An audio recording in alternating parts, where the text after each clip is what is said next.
오늘 이곳에 나와 하나님께 예배드리신 여러분 모두와 또한 영상 앞에 앉아 하나님께 예배드리신 여러분 모두를 주님의 이름으로 사랑하고 축복합니다.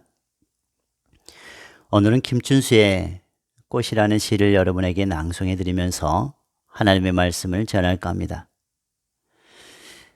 여러분 눈을 한번 감아 보시고 이 시를 음미해 보시기 바랍니다.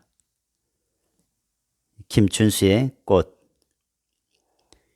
내가 그의 이름을 불러주기 전에는 그는 다만 하나의 몸짓에 지나지 않았다.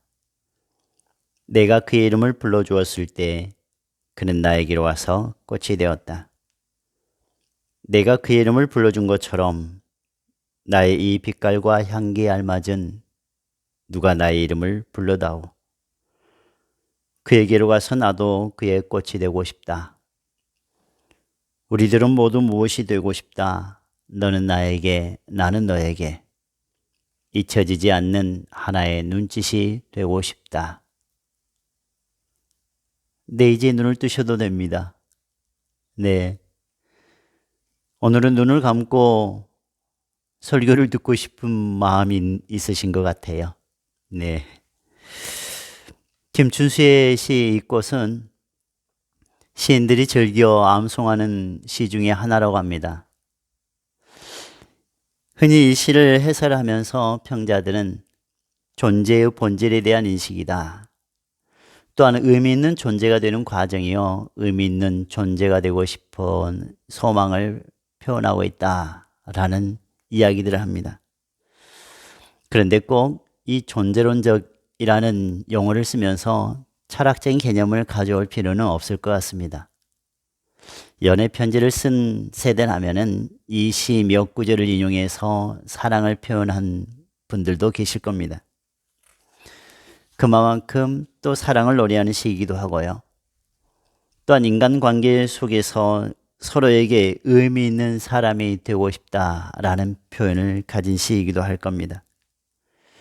이름을 불러주기 전에는 하나의 몸짓에 불과했던 것이 이름을 불러주었을 때 비로소 꽃이 되는 것처럼 나도 누가 내게 꼭 맞는 이름을 불러주어 나만의 꽃이 되고 싶은 것. 여러분의 이름을 누군가가 사랑스럽게 불러주었을 때 여러분의 마음은 어떠십니까? 행복하지 않습니까? 맞습니다. 불려진다는 것, 그것은 이름일 겁니다. 몸짓에 지나지 않았던 것, 그것이 이름이 불러졌을 때 꽃이 되고 눈짓이 되고 사랑이 되기도 합니다. 창세기 1장 5절 말씀에 가보시면은 하나님께서 창조하실 때 빛을 낮이라 부르시고 어둠을 밤이라 부르셨습니다. 이것들이 바로 낮이라는 이름으로 밤이라는 이름으로 불려지게 됩니다. 하나님께서 천지를 창조하셨을 때에 하나하나 창조하시고 이름을 불러주십니다. 또한 하나님께서 만드시는 각종 짐승들을 아담에게 데리고 가십니다. 아담에게 이끌어 가시면서 아담이 어떻게 이름을 짓는가 바라보고 계십니다. 그럴 때 아담이 그 하나하나를 보면서 이름을 짓습니다. 여러분, 그냥 짓겠습니까? 이 김춘수의 꽃처럼 빛깔과 향기에 알맞은 그 하나를 볼 때 거기에 알맞은 의미를 부여해 줄 때 그것이 바로 이름이 된다는 것입니다. 그뿐만이 아닙니다. 있는 이름이 또 새롭게 불려지는 이름으로 바뀌는 이런 경우도 있습니다. 창세기 17장에 가보시면은 아브라함이 무엇로 바뀝니까? 열국의 아버지다라는 의미를 담고 있는 아브라함으로 바뀝니다. 사레가 또 사라로 열국의 열방의 어머니다라는 이름으로 바뀝니다. 창세기 32장에 가보시면은 이 야곱이 약삭빠른 야곱이었던 그 인식이 이스라엘이라는 이름으로 바뀝니다. 하나님과 천사와 겨루어 이겼다 승리의 이름을 하나님께서는 야곱에게 새롭게 이스라엘로 바꿔주십니다. 또한 그뿐 아닙니다. 요한복음 1장 42절에 가보시면은 요한의 아들 시몬에게 예수님께서는 너는 장차 게바라 하리라, 반석이라 하리라, 그 의미는 베드로라 하리라, 그 의미가 바로 반석입니다.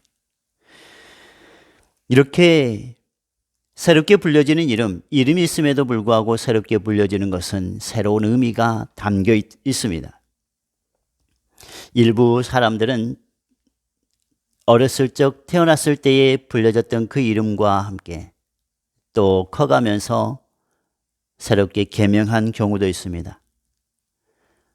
지금까지 불려졌던 그 이름이 있었는데 한자의 의미는 참 좋은데 자기의 마음에 썩 들지 않는, 그리고 때로는 그 이름 때문에 상처를 받는 경우도 있습니다.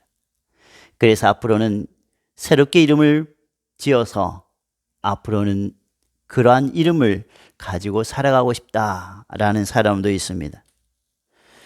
참 이름이라는 것이 우리들에게 얼마나 중요한지 모릅니다. 불려진다는 것. 그러나 또한 한편으로는 지워지는 그 이름, 불려지지 않는 그 이름, 더 이상 부를 수 없는 그 이름, 그런 이름들을 볼 때에 얼마나 또한 슬픈 생각이 듭니까? 오늘 본문에 보시면은 불려지지 않는 그 이름이 있습니다. 지워져 버린 그 이름이 있습니다. 그 이름을 저희들이 함께 보면서 과연 우리들은 어떠한 삶을 살아야 될 것인가 라는 생각을 함께 나눠보기로 합니다. 오늘 본문을 보시면은 예수님을 떠나보낸 제자들이 감람원이라 하는 산으로부터 예루살렘으로 돌아오는 그 과정을 보여줍니다. 이 길은 안식일에 알맞은 길이다 라고 1장 12절 이하에서는 말씀하고 있습니다. 이 안식일은 당시 유대인 종교에서는 목숨처럼 지키던 날이었습니다. 이 안식일에 생명을 살리셨던 예수님까지도 안식일을 범했다는 이유로 죽이려고 달려들었습니다. 안식일에 멀리 가는 것도 안식일을 어기는 일 중에 하나였습니다. 지금도 철저히 지켜지고 있는 것 중에 하나가 바로 안식일입니다.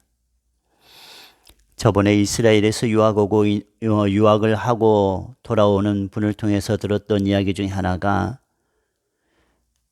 건물 엘리베이터를 탈 때에 평일에는 자기가 원하는 층을 눌러서 다 갈 수 있는데 안식일은 이 누르는 것도 일이라고, 그래서 안식일에 사용되는 그 엘리베이터는 전층을 다 운행한다고 합니다. 그래서 1층에서 멈추고 2층에서 멈추고 3층에서 멈추고 고층까지 가면은 꽤 오랜 시간이 걸릴 것 같아요. 그만큼 그들은 안식일을 철저하게 지켜나갑니다. 이 안식일의 개념을 가지고 있는 우리들은, 이 주일이라는 새로운 의미를 가지고 살아가는 우리들은 어떻게 주일을 지켜나가고 있는가라는 생각을 해보기도 합니다. 사랑하는 여러분, 주님께서는 제자들을 사랑하시기는 그 과정이 보십시오. 이 산은 예루살렘에서 가까워 안식일에 알맞은 길이다. 철저하게 예수님은 마지막 순간까지도 제자들을 사랑하셨다라는 생각이 들지 않습니까? 이런 사랑을 받은 제자들이 다락방에 모였습니다. 그리고 12명의 제자들의 이름을 오늘 소개하고 있습니다. 13절에 12명의 제자들의 이름을 소개하고 있는데요. 성경을 보시면은 12명의 제자들의 이름이 기록된 곳이 있습니다. 마태복음 10장 2절에 그렇고요. 또한 마가복음 3장 16절에, 누가복음 6장 14절에, 그리고 오늘 본문 사도행전 1장 13절에 제자들의 이름이 기록되어져 있는 것을 여러분 보실 수 있습니다. 이렇게 이름이 나열된 순서는 각각 다르지만 공통점은 베드로부터 시작해서 가룟, 시몬, 유다까지 이렇게 나열되어져 가고 있습니다. 특별히 누가복음에서 12제자의 명단은 가족 관계와 관계에 있는 제자들이 먼저 배치되고요. 나머지 제자들은 나중에 나옵니다. 반면 사도행전에는 사도들의 명단이 이러한 구조를 따르지 않는 것을 우리는 볼 수 있습니다. 이러한 재배치에서 주목을 끄는 것은 사도행전에서는 사역 중심입니다. 사역에서 두각을 나타내는 사도들의 이름이 먼저 기록되어져 나가고 있습니다. 베드로, 요한, 야고보. 그런데 오늘 본문을 자세히 보시면은 예수님을 따랐던 사람 중에 한 사람이 빠져 있음을 여러분 보실 수 있습니다. 12제자의 이름이 기록될 때마다 언제나 꼬리에 붙어 다녔던 그 이름. 그런데 그 이름이 오늘은 보이지 않습니다. 이제는 영원히 돌아오지 못할 이름이 되어버리는 듯합니다. 완전히 영역을 달리해버린 그 사람인 듯합니다. 다시는 그 그룹에 이름을 쓸 수도 없는 불쌍한 존재가 되어버렸다라는 생각까지도 들기도 합니다. 그 이름이 누구입니까? 가룟 유다입니다. 이런 것을 볼 때 어떤 느낌이 듭니까? 든 자리는 몰라도 난 자리는 안다. 든 자리는 기쁘지만 또 난 자리는 어떻습니까? 좀 마음이 아프지 않습니까?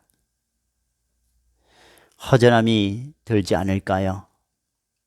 하나님만 바라보고 살아간다 하지만은 교회에 비어있는 그 자리를 볼 때에 목회자로서 솔직한 마음은 그 자리까지도 채워졌으면, 그 자리도 지켜주었으면 하는 생각이 들지 않을까요?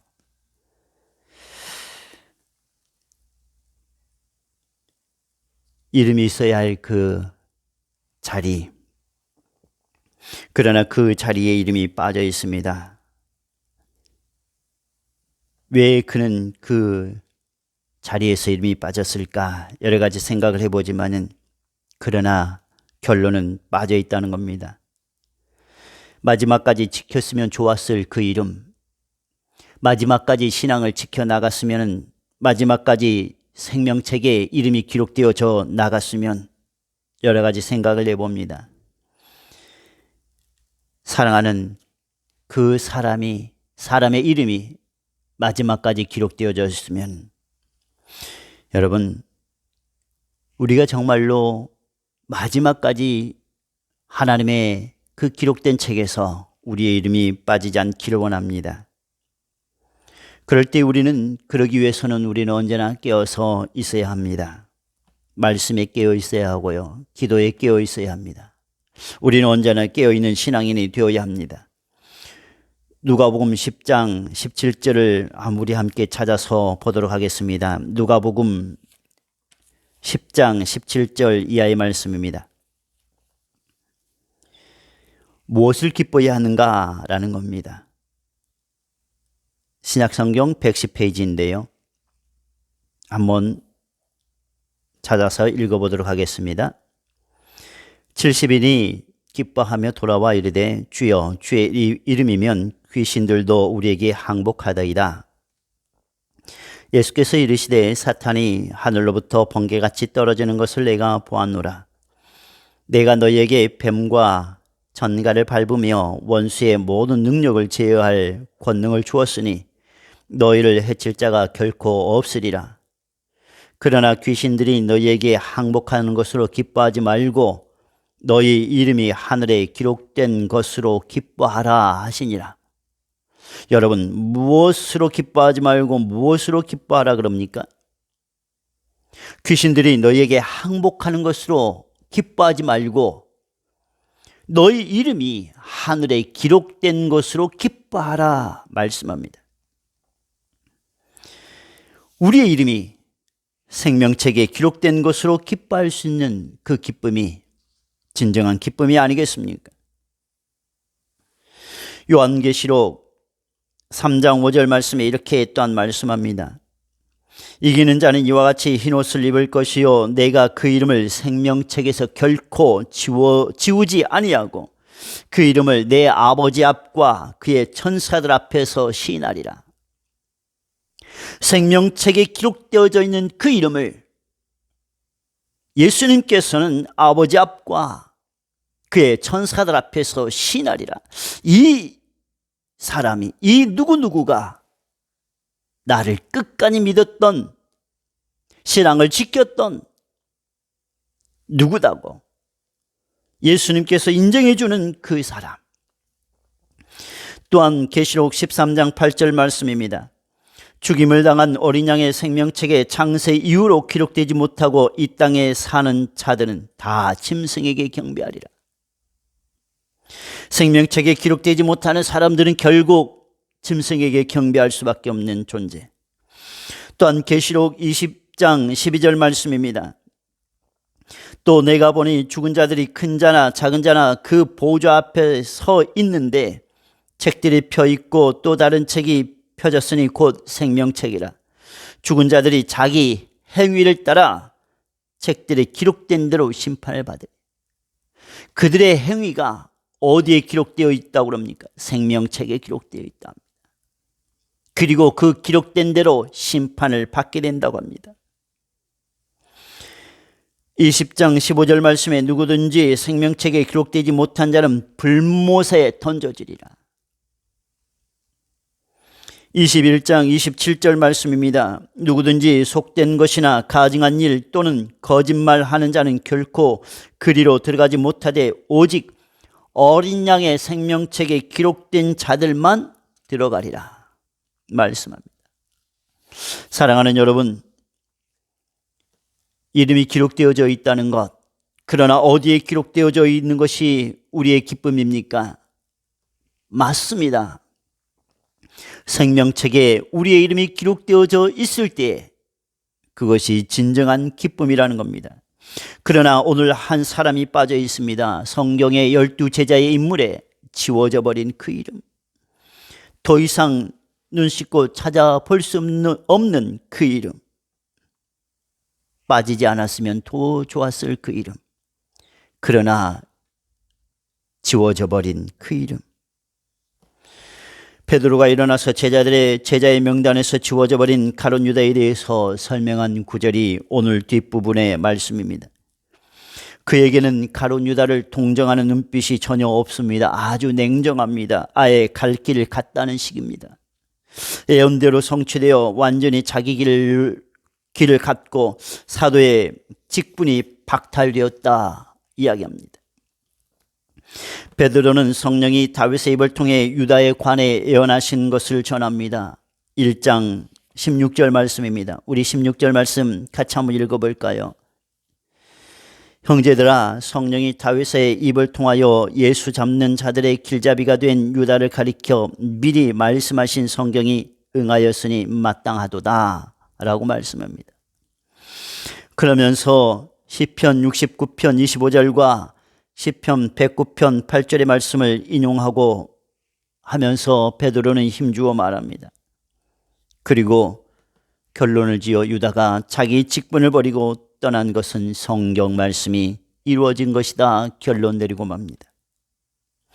그는 용서받지 못할 원수의 표본임을 우리에게 증언합니다.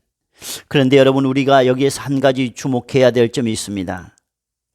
비록 베드로가 예수님의 원수에 대한 예언을 유다에게 적용했지만은 하나님이 꼭 가룟 유다를 염두에 두고 이 예언을 하셨다라고 생각해서는 안 된다는 것입니다. 다시 말씀드려서 하나님이 가룟 유다를 낳을 때부터 아예 예수를 부인할 거야, 예수를 팔아 넘기는 사람이야 라고 꽝꽝꽝 결론지어서 가룟 유다를 태어나게 하셨다는 것이 아닙니다. 세상 사람들은 흔히 하나님이 모든 것을 이미 다 작정해 놓고는 왜 유다에게 책임을 묻느냐고 말하는 사람도 있습니다. 물론 하나님은 가룟 유다가 어떻게 할 것을 미리 알고 계셨습니다. 그러나 알고 계셨다는 것이 가룟 유다의 자유의지를 완전히 제거한 채 그를 그런 운명에 몰아넣었다는 뜻은 결코 아닙니다. 하나님은 가룟 유다를 알고 계셨지만 그 행동을 처음부터 마지막까지 생각하고 계획하고 실행한 것은 어디까지나 가로운 유다입니다. 누가복음 6장 12절 말씀을 보시면 예수님께서 기도하러 산에 올라가 밤이 새도록 하나님께 기도하신 후에 제자들 중에 12를 택하였다 말씀합니다. 예수님께서 밤이 새도록 기도하신 후에 제자들이 수많이 있었는데, 수많은 제자들이 있었는데 그 중에 12를 택하셨다는 겁니다. 처음에는 가룟 유다도 예수님께서 기도하신 후에 선택하신 인물 중에 한 사람으로 중요한 인물이었습니다. 그런 그가 깨어있지 못하였기에 그의 마음에 사탄이 들어갔다라고 누가복음 22장 3절 이하에서는 기록하고 있습니다. 그러므로 우리는 사탄의 종이 되지 않도록 깨어있지 못한다면 언제든지 가룟 유다와 같은 사람이 될 수 있다는 겁니다. 그래서 우리는 언제나 믿음 안에서 깨어 있어야 합니다. 정말로 깨어 있어야 우리의 이름이 지워지지 않는다는 것입니다.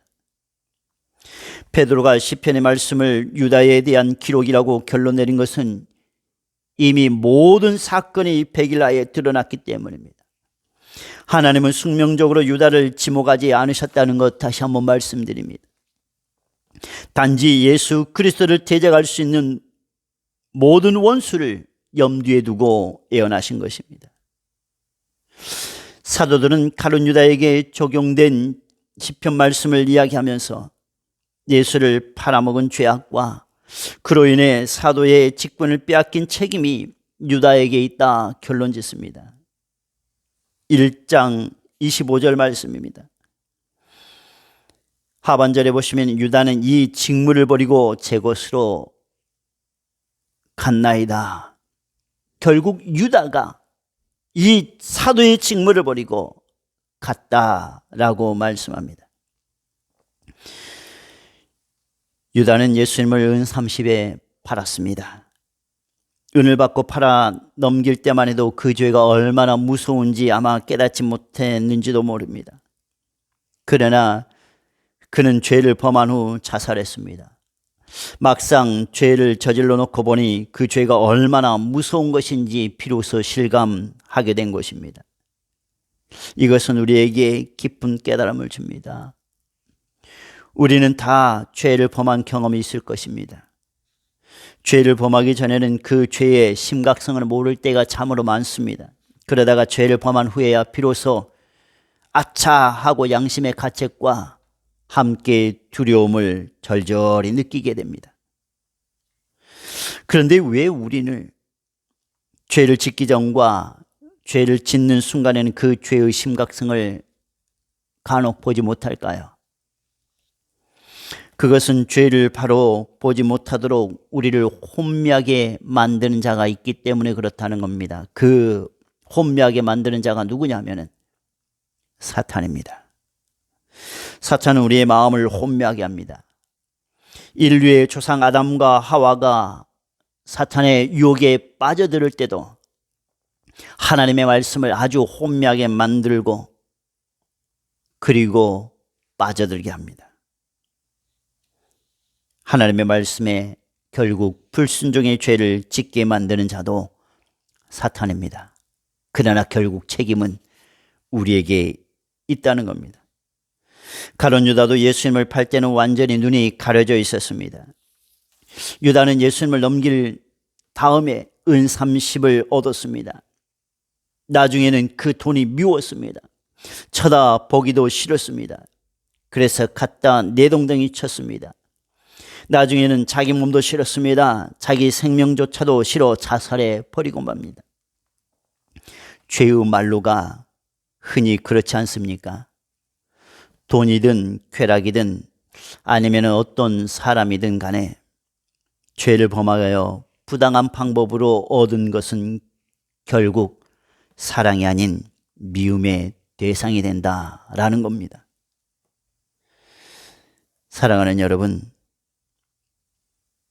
지워져 버린 그 이름, 가룟 유다를 통해서 우리는 중요한 사실을 깨닫게 됩니다. 죄를 범하기 전에는 죄가 얼마나 무서운지를 알지 못하는 경우가 많습니다. 죄를 지은 후에야 죄의 심각성을 알 때에는 이미 늦어버리고 맙니다. 아담과 하와가 그랬지 않습니까? 가룟 유다가 그랬지 않습니까? 우리는 죄인이지만 죄를 짓기 전에 한 박자 더욱 생각하고 나아가서 정말로 깨어서 있는 진정한 신앙인이 되기를 원합니다.